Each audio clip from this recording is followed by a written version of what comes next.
तो चंद्र ग्रहण की चूंकि महा कवरेज आप गुड न्यूज टुडे के माध्यम से देख रहे हैं, लगातार विशेषज्ञों के माध्यम से हम आपको बता रहे हैं कि चंद्र ग्रहण के दौरान आपको क्या कुछ करना है, क्या कुछ सावधानियां बरतनी है और क्या कुछ नहीं करना है। संजय जी लगातार हमारे साथ बने ही हुए हैं। संजय जी ये बताइए कि जब हम खीर की बात करते हैं तो चंद्र ग्रहण के बाद ही खीर जो है वो बाहर रखी जाए या फिर कैसे करना होगा, ये बताइए जरा। बहुत बढ़िया बात पूछी है आपने। जो कि सबसे पहले देखो, चंद्रमा की जो 16 कलाएं हैं हाँ उसमें सबसे पहले चंद्रमा अमृत को बरसाता है। जी। उसके बाद मृगा आता है, फिर पुष्य, पुष्टि, तुष्टि, घृति, शासनी, चंद्रिका, कांति, ज्योत्सना, श्री, प्रीति, अंगदा, पूर्ण और पूर्ण अमृत।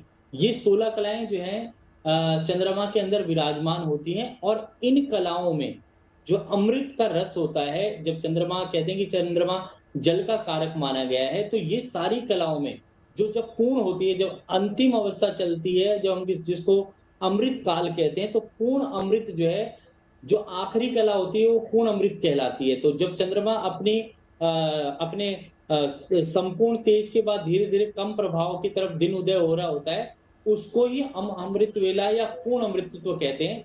तो उस वक्त जो है खीर रखने से विशेष लाभ रहता है। उस खीर का भोग लगाना और ग्रहण करना आपके जीवन को अमृत तत्व बना देता है। आपके जीवन में शारीरिक, मानसिक, भौतिक सभी प्रकार की जीवन में शांति आती है। और जिन लोगों को डिप्रेशन की बीमारी भी हो, मानसिक रोग भी हो, तो उस खीर के खाने से सभी रोग, कष्ट आदि व्याधि से भी निवृत्ति प्राप्ति होती है और जीवन सुख में और आनंद में व्यक्ति जीना शुरू कर देता है और जीवन अमृत की तरह जो है अमृतवान बन जाता है। जी संजय जी, कहते हैं चांदी के बर्तन में खीर को रखना चाहिए।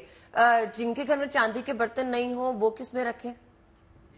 देखो, चांदी को जो है प्योर माना गया है, क्योंकि शुद्ध माना गया है। चंद्रमा की प्रिय धातु जो है चांदी है। अगर चांदी नहीं हो तो मिट्टी का बर्तन ले लें, क्योंकि जो क्ले कहते हैं कि हमारा जो है इको फ्रेंडली जो भी वस्तु हो वो ले लें। या मिट्टी के बर्तन के अंदर, मिट्टी की हांडी के अंदर जो है खीर को रखें और उसके ऊपर व्हाइट रंग का कपड़ा थोड़ा सा बांध दें जो सुराख वाला हो, और उसको ढक करके रख दें और जी उसको अमृत मिला के पश्चात ग्रहण करें। उससे विशेष लाभ रहता है। जी। संजय जी एक बात बताइए, जैसे आप बोल रहे हैं ना कि इस चंद्र ग्रहण का प्रभाव सबसे ज्यादा जल तत्व वाली राशियों पर होगा। वृश्चिक राशि की बात की, मीन राशि की बात की। अब चूंकि हम भी मीन राशि वाले हैं तो हम ज्यादा डर गए हैं। तो ये बताइए कि इस प्रभाव को कम करने के लिए करना क्या चाहिए, एक महा उपाय बता दीजिए जरा। देखो, सबसे बढ़िया जो उपाय है, आप पानी का एक बड़ा बर्तन रखें और उसमें चंद्रमा की रोशनी को देखें और प्रणाम करें। उससे बड़ा महा उपाय कोई नहीं हो सकता। और चंद्रमा के दर्शन करना ग्रहण के पश्चात और जल से स्नान करना, क्योंकि जल से जीवन बनाए, और उसमें अमृत डालकर अर्थात गंगा जल डाल करके स्नान कर लें, तो उससे ग्रहण का दुष्प्रभाव आपके ऊपर से खत्म हो जाएगा। संजय जी, शरद पूर्णिमा तो जैसे आपने हमें बताया कि अमृत वर्षा के लिए खास है और लोग इसका इंतजार करते हैं।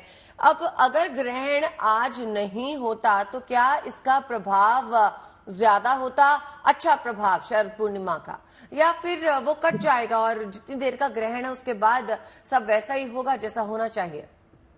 देखो, शरद पूर्णिमा पर जो ग्रहण का प्रभाव है, अगर वो नहीं होता ग्रहण का प्रभाव, तो शरद पूर्णिमा पर इसका अमृत तत्व ज्यादा होता।